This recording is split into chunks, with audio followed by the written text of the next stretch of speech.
Assalamu alaikum wa rahmatullahi wa barakatuh. Barkanmu da sake kasancewa cikin wannan shiri na musamman na shahararrun mata a filin yaƙi. Yau za mu ga rayuwar Ummu Hakim bintul Harith ibn Hisham, wanda take daga Quraysh, matar shahararren sahabin nan Ikrima ibn Hisham.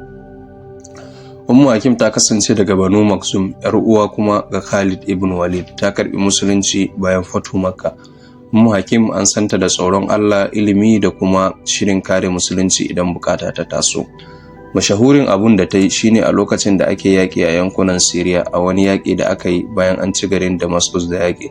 Musulmai sun yi sansani a wani wuri Marajus Safar, sai sojojin Roma suka musu bazata cikin dare, inda suka kashe maza da yawa kuma suka raunata da yawa a harin farko, a ciki har da Ikrima mijin Ummu Hakim.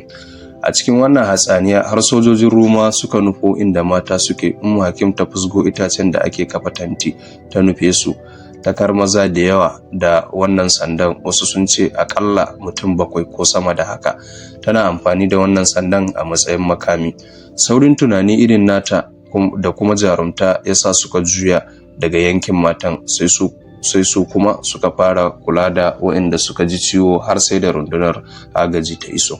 Khalid ibn Walid ya yaba mata kwarai da gaske. Labarin Ummu Hakim cike yake da jarumta da kuma amfani da duk abin da ya samu domin kare raunana da kuma kare martabar addini. Abin da ta yi yana nuna mana cewa kare addini zai iya zama koyaushe, kuma koda da ƙaramin abu kamar itacen tanti a yaƙi. A wannan wata na Ramadan, yayin da muke kare ayyukanmu, mu tuna da Ummu Hakim, mace wanda ta tsaya tsayin daka domin kare addini. Ta nuna cewa babban kariya yana zuwa ne daga yarda da Allah da kuma ɗaukan mataki. Allah ya mata rahama ya kuma ba mu saurin tunani da imani irin nata. Jazakumullahu khairan.